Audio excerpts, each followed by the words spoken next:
By znovu sa narodiť. Múdrejší, ľudsky krajší, skúsenejší. Spriadať krehkú niť a žiť od snu.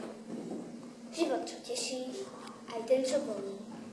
Na smutné nemyslieť a krásne deliť stromy. Mať slnko v očiach a zvonček na perách. A kominára stretávať každý deň po dverách.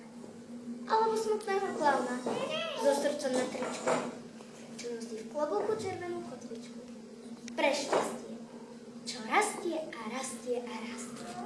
A nikdy nemá dosť, lebo je krásne žiť druhým pre radosť.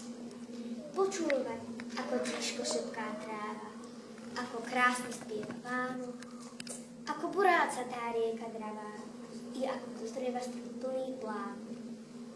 Na chvíľu zastaň a obzri sa za seba. Možno aj začuješ odchádzať minulosť a možno ti to ani počuť netreba.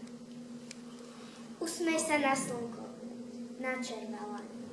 Vojdi do chrámu prírody, otvor pre motýla svoju dlaň a preži okamih pohody.